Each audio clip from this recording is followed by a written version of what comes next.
கடலூர் மாவட்டத்தில் பள்ளி சிறுமிக்கு பாலியல் தொல்லை அளித்ததாக கூறி ஆங்கில ஆசிரியரை பொதுமக்கள் சரமாரியாக தாக்கிய சம்பவம் பெரும் பதற்றத்தை ஏற்படுத்தியுள்ளது. ஆசிரியர் மீது பொதுமக்கள் கூறும் குற்றச்சாட்டு என்ன?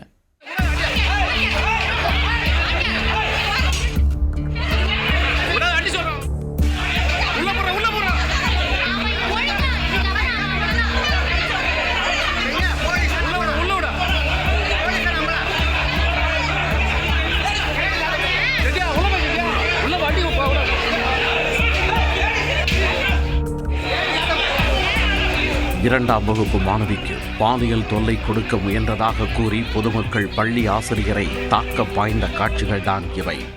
7 வயது சிறுமிக்கு நடந்ததாக கூறப்படும் பாலியல் அத்துமீறல் சம்பவத்தின் அதிர்ச்சி பின்னணி என்ன? கடலூர் மாவட்டம் பன்ருட்டி அருகே உள்ள கிராமம் ஒன்றில் அந்த தனியார் மெட்ரிகுலேஷன் பள்ளி செயல்பட்டு வருகிறது.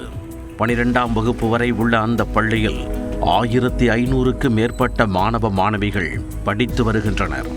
இந்த பள்ளியில் 2ஆம் வகுப்பு படித்து வரும் சிறுமிக்கு தான் பாலியல் தொல்லை கொடுக்கப்பட்டதாக கூறப்படுகிறது. வியாழக்கிழமை சுதந்திர தின ஒத்திகை நடைபெற்ற நிலையில் வீட்டிற்கு சொல்ல இருந்த 2ஆம் வகுப்பு மாணவிக்கு அதே பள்ளியில் பணியாற்றி வந்த ஆங்கில ஆசிரியர் அகஸ்டின் என்பவர் பாலியல் தொல்லை அளித்ததாக புகார் எழுந்தது.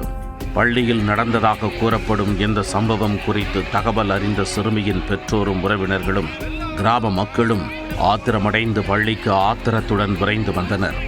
அப்போது ஆசிரியர் அகஸ்டினை சுற்றி வளைத்தவர்கள் சரமாரியாக தாக்கியதால் பள்ளி வளாகத்தில் பெரும் பரபரப்பு ஏற்பட்டது.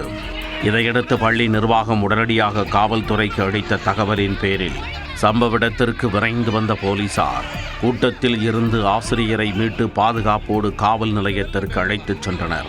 பின்னர் அகஸ்டின் பன்ருட்டி அனைத்து மகளிர் காவல் நிலைய போலீசாரிடம் ஒப்படைக்கப்பட்டார். இது தொடர்பாக வழக்கு பதிவு செய்த போலீசார் பெற்றோரிடம் வாக்குமூலம் பெற்று பாலியல் தொல்லை தொடர்பான குற்றச்சாட்டின் பின்னணி குறித்து தீவிர விசாரணை மேற்கொண்டு வருகின்றனர். 2ஆம் வகுப்பு சிறுமிக்கு ஆசிரியர் பாலியல் தொல்லை கொடுத்ததாக எழுந்த குற்றச்சாட்டு கடலூர் மாவட்டத்தில் பெரும் பரபரப்பை ஏற்படுத்தியுள்ளது.